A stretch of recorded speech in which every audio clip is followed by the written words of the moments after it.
So, a very real lesson for the ego, for everyone's egos. All right, as on day one, we're on Leo day of my astrological clock fast.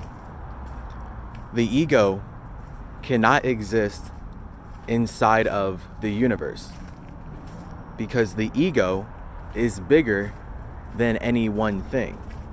And this is the concept of having a big ego. When people tell you that you have a big ego, they're telling you that you are expressing ideas that are too big to be seen inside the universe.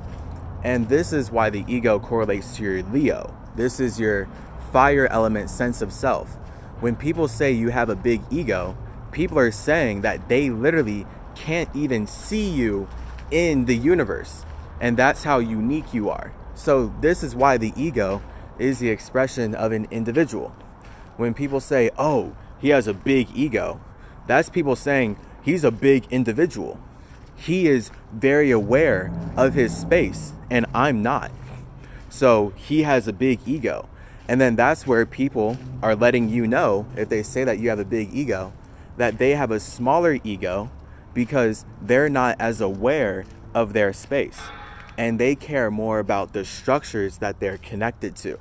And then this is where you get the concept of people trying to kill their ego by using structures in the universe to do what they want and overall halt one's individual journey. So this is why it's really easy to get caught up in school.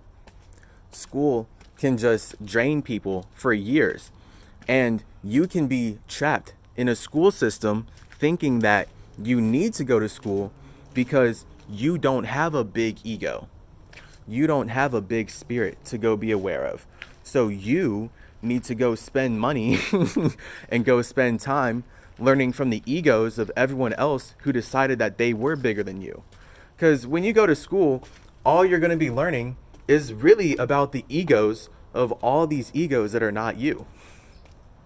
But it takes an ego to produce energy. So anytime we're having a conversation about energy, we're also having a conversation about the ego.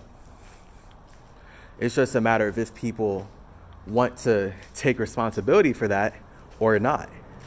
If people don't want to take responsibility for their own energy, then this is where we're going to have a world of people who say that none of our egos are choosing to be alive. And this is where we get the contradictions of Christianity, for example. Christians believe that we're all slaves of God and God created us to serve himself, and that's why none of us chose to be born. And if you decide that you chose to be born, then you have a big ego. And Christians are going to justify killing you. So this is why Christians worship killing Native Americans every Thanksgiving, because Christians believe that they are the white people to blacklist indigenous individuals from being seen as children of God.